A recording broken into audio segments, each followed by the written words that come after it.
Hi everyone. हमारा जो topic का अगला पार्ट रहेगा वो है sexual reproduction in angiospermic plant. Actual में यहीं से हम रिप्रोडक्शन की स्टार्टिंग करते हैं। इससे पहले हमने जो भी बात की है वो एक इंट्रोडक्शन था रिप्रोडक्शन को लेकर। हमने डिफरेंस के पर्पज़ से हमने बहुत डिफरेंट डिफरेंट वे से एक्चुअल में रिप्रोडक्शन को जानना सीखा। अब हमारा जो मेन टारगेट है वो ये जानना है कि जो एंजियोस्पर्मिक प्लांट होते हैं उनके अंदर किस तरीके से सेक्सुअल रिप्रोडक्शन होता है। बहुत इंपॉर्टेंट टॉपिक है, इसे ध्यान से आप सुने। एंजियोस्पर्म प्लांट का फर्स्ट ऑफ मीनिंग क्या होता है? देखो, जब हम क्लासिफिकेशन की बात करते हैं तो प्लांटी किंगडम के अंदर हम डिफरेंट ट्रिम ग्रुप की बात करते हैं। थैलोफाइट्स हैं, ब्रायोफाइट्स हैं, टेरिडोफाइट्स हैं, जिम्नोस्पर्म्स हैं और लास्ट जो हमारा आता है एंजियोस्पर्मिक। अब सबसे एडवांस टाइप के प्लांट हैं ऐसा कह सकते हैं। अगला जो इसका नाम रखा गया है कि भाई ऐसे प्लांट जिनके अंदर सीड होती है पहला, और जो सीड जो होते हैं वो कवर्ड रहते हैं, ढके हुए रहते हैं। इस बेस पर हम ऐसे प्लांट्स को क्या बोलते हैं? आवर्तबीजी या एंजियोस्पर्मिक प्लांट। और प्लस सबसे इम्पॉर्टेंट पॉइंट कि एंजियोस्पर्म प्लांट का अदर नेम हमें ध्यान में रखना है, इन्हें फ्लावरिंग प्लांट भी कहते हैं। और एक जो टर्म आपको ध्यान में रखनी है, जो सीड बीयरिंग करते हैं, जो सीड रखते हैं या सीड बनाते हैं, उन प्लांट्स के लिए हम एक और वर्ड यूज़ करते हैं फेनेरोगैमस। तो फेनेरोगैमस बोलो, सीड कवर्ड प्लांट बोलो या फ्लावरिंग प्लांट बोलो, ये सभी हमारे एंजियोस्पर्म प्लांट के ही अदर नेम हैं। अब हमारा पहला क्वेश्चन यहाँ पर यही हमारे माइंड में आता है कि भाई जिस प्रकार हम जब हमारे अंदर रिप्रोडक्शन की बात करते हैं तो हमारे अंदर गोनाड्स इन्वॉल्व होते हैं सेक्सुअल रिप्रोडक्शन के अंदर।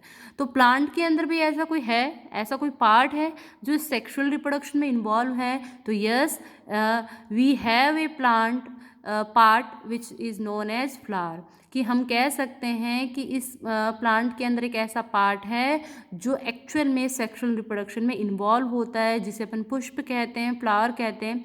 देखो यहाँ पर मैंने ब्रैकेट में एक बात लिखी है, मॉडिफाइड शूट। क्या मतलब है इस बात का? देखो, जब एक प्लांट अपनी ग्रोथ करता है ना, ऐसा नहीं कि वो ग्रोथ करते करते सेक्सुअल रिप्रोडक्शन भी कर रहा है, अपनी ग्रोथ भी कर रहा है। सारी चीज़ें एक साथ नहीं होती ना, एक टाइम के साथ सब चीज़ें होती हैं। जैसे हमारे अंदर भी अगर बात करें, जब हम फीटस कंडीशन में होते हैं, जब हम ग्रो होते हैं, जब हम बच्चे होते हैं, जब हम अडल्ट बनते हैं, तब हम अपने लिए बोलते हैं कि अब हम मैच्योर हो चुके हैं, अब हम रिप्रोडक्टिव साइकिल में आ चुके हैं। सेम कंडीशन भी प्लांट के साथ भी होती है। वो लिविंग बीइंग है हमारी तरह ही कुछ चीज़ें हैं उसके पास। तो हम यहाँ पर कहते हैं जब एक प्लांट अपनी सिर्फ ग्रोथ कर रहा है, अपनी लेंथ को इंक्रीज कर रहा है, तब हम कह रहे हैं उसकी वेजिटेटिव ग्रोथ हो रही है। लेकिन जब उसे मैच्योरिटी आ जाती है और उसे ऐसा लगता है कि मुझे अब अपनी प्रोजेनी को डेवलप करना है समहाउ कैसे ही, तो वो क्या करता है? अपनी वेजिटेटिव ग्रोथ को रोक कर, स्टॉप कर कर रिप्रोडक्टिव ग्रोथ को स्टार्ट करता है। और रिप्रोडक्टिव ग्रोथ का मतलब यह मेरा यहाँ पर फ्लावर से ही है।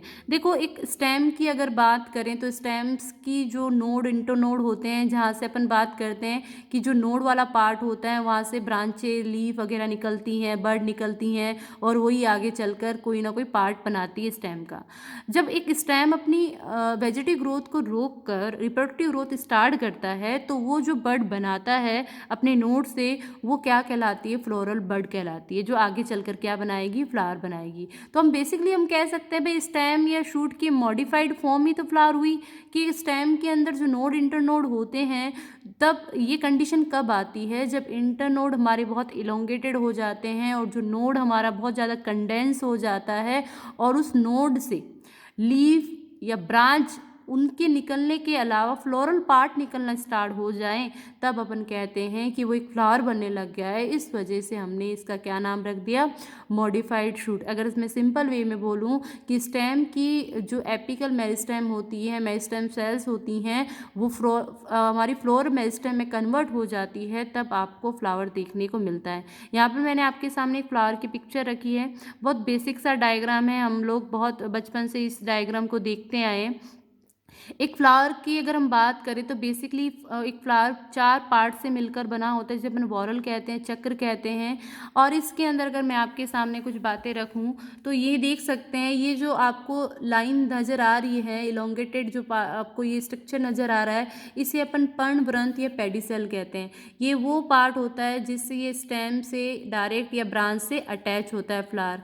अब ये जो आप कंडेंस फॉर्म देख रहे हो जिससे ये सारी फ्लोरल पार्ट अटैच हैं, इसे अपन थैलेमस कहते हैं, रिसेप्टेकल या थैलेमस या पुष्पासन कहते हैं। इसी थैलेमस से इस फ्लावर के चारों जो वॉरल होते हैं वो अटैच होते हैं। यहाँ पर अगर अपन बात देखें तो ये जो मैंने दोनों साइड पर जो स्ट्रक्चर बनाए मोस्टली ग्रीन कलर के होते हैं, जिन्हें हम सेपल कहते हैं, जो सबसे आउटरमोस्ट पार्ट होता है, जो मेन प्रोटेक्टिव करने का होता है, जिस वजह से हम एक फ्लावर को बहुत ज़्यादा पसंद करते हैं, जिसकी वजह से हमें बहुत अट्रैक्टिव लगता है, वो उसके पेटल्स होते हैं जो डिफरेंट डिफरेंट कलर्स के होते हैं, कलरफुल होते हैं। जितना ये हमें अट्रैक्ट करते हैं ना, उतना इंसेक्ट को भी अट्रैक्ट करते हैं, और इंसेक्ट के अट्रैक्ट होने से बाय चांस फ्लावर में क्या हो जाता है, पॉलिनेशन हो जाता है, परागण हो जाता है, हो जाता है सॉरी। उसके बाद इस पेटल और सेपल को जब अपन रिमूव करें, कभी कभार बाहर से भी दिख जाता है और कभी को हमें रिमूव करना पड़ता है, तब हम इनसाइड दो और वॉरल को देखते हैं जो बहुत इंपॉर्टेंट होते हैं। एक्चुअली में यही दो इन्वॉल्व होते हैं फ्लावर के अंदर, सेक्सुअल रिप्रोडक्शन के अंदर। तो ये जो स्ट्रक्चर आपको दिख रहा है ये स्टेमन है, और ये जो स्ट्रक्चर दिख रहा है बिल्कुल जो सेंटर में, ये हमारा क्या है, कार्पल है। अब देखो यहाँ पर अगर हम बात करें कि कलेक्टिवली भी हमने इन सबको एक नाम दिया है, मैं बार बार ऐसे काउंट नहीं कर सकती कि सेपल 5 सेपल है, 6 सेपल है, पेटल कितने हैं, स्टेमन कितने हैं, ये कितने हैं। तो मैं यहाँ पर अगर मैं एक सिंगल स्टेमन की बात कर रही हूँ तो यहाँ पर मैं 4 स्टेमन बनाए हैं, तो कलेक्टिवली भी हमने इनको एक नाम दिया है। उसी के बेस पर हम यहाँ पर बात करते हैं कि एक फ्लावर के टोटल 4 वॉरल होते हैं, calyx, Corolla, androecium, gynoecium. Calyx को हम बाएं दलपुंज कहते हैं, कोरोला को दलपुंज कहते हैं, और एंड्रोसियम को पुमंग कहते हैं, और गाइनोसियम को जायांग कहते हैं। और गाइनोसियम का दूसरा नाम क्या है, पिस्टिल। अब मैंने भी आपको कहा कि कलेक्टिवली आप इन्हें ये बोलो, अगर 1 यूनिट में अगर हमें इन्हीं बात करनी पड़ेगी तो सिंगल यूनिट के लिए हम यहाँ वर्ड यूज़ करते हैं सेपल, बाएं दल, कोरोला में पेटल जिसे अपन दल कहते हैं, एंड्रोसियम के अंदर स्टेमन जिसे पुंकेसर कहते हैं, और गाइनोसियम की सिंगल यूनिट को हम कार्पल या स्त्री केसर कहते हैं। तो ये सिंगल यूनिट है, और का एक साथ नहीं बोल, अगर हमें एक साथ बोलना है तो मैं से इनके पार्ट ये बोल सकते हैं, आउटर मोस्ट कैलिक्स होता है, फिर जो सेकंड पार्ट होता है कोरोला होता है, फिर एंड्रोसियम होता है, और गाइनोसियम होता है।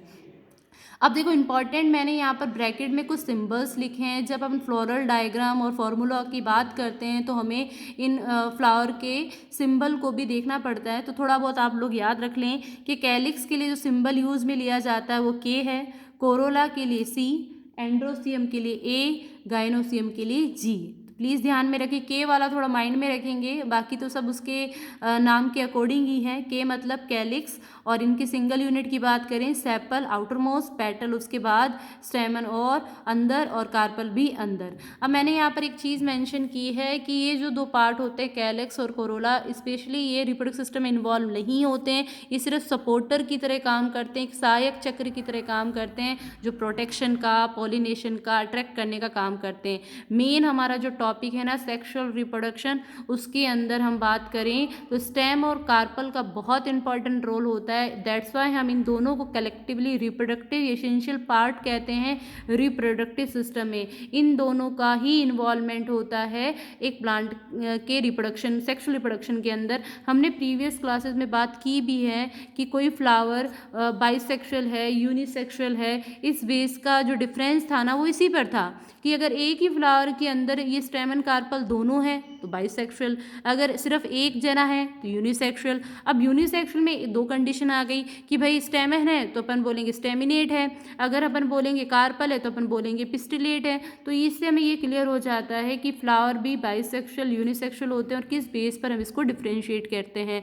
अब देखो एक फ्लावर की जब ये 4 इंपॉर्टेंट पार्ट हैं जो एक फ्लावर को बनाते हैं, तो उस बेस पर हम ये कहते हैं कि अगर KCAG ये चारों प्रेजेंट है ना, इट्स मीन वो फ्लावर कैसा है, कंप्लीट है, मतलब उसे अपन कंप्लीट फ्लावर बोलते हैं। इनमें से कोई भी एब्सेंस हो, यहाँ पर जरूरी नहीं कि एब्सेंट हो, सी एब्सेंट हो, ए एब्सेंट हो, जी एब्सेंट है, चारों में से कोई भी एब्सेंट होगा तब ऐसे फ्लावर को हम कंप्लीट फ्लावर ना बोलकर क्या बोलेंगे, इनकम्प्लीट फ्लावर बोलेंगे। तो प्लीज़ आप लोग ध्यान में रखना।